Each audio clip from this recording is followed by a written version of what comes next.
High কমিশনে ঢুকে জাতির পিতার ছবি নিয়ে অপমান করেছে। এত সাহস কোথা থেকে পায় আমি জিজ্ঞাসা করি।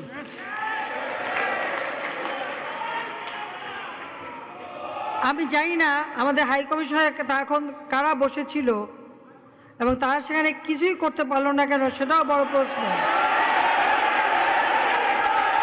আর আমি আমার প্রবাসী যারা বাঙালি, না আমার প্রবাসী বাঙালিদেরও আমি বলবো যে যারা এই ঘটনাগুলি ঘটিয়েছে তারা চলাফেরা করে না, তাদের দেখেন না।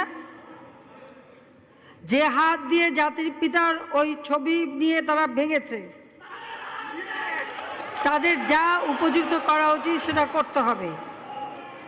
কারণ জাতির পিতার নাম মুছে ফেলার চেষ্টা করা হয়েছিল, তো তারিখ যেহেতু দূরের কথা, ওর বাপ তো চেষ্টা করেছিল এই নাম মুছতে, ওর বাপও চেষ্টা করেছে, মাও চেষ্টা করেছে। তারা কি পেয়েছে নাম মুছতে?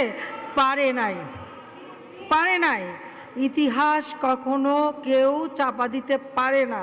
আর জাতির পিতা তার 7 মার্চে ভাষণে বলে গেছে যে বাঙালিকে কেউ দাবায় রাখতে পারবে না, পারে নাই দাবায় রাখতে। তা আজকে এত বড় দুঃসাহস হয়ে যায়। হ্যাঁ, আমি প্রধানমন্ত্রী এসে আমারটা যা করুক ওটা আমি কিছু মনে করি না, কিন্তু যিনি আমাদের জাতির পিতা, যে আইন আছে, সেখানে হাত দেবে এত সাহস কোত্থেকে পেল? তারেক যে ভুলে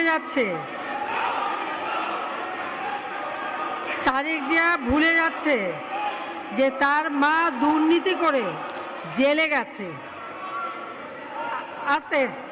আজকে তার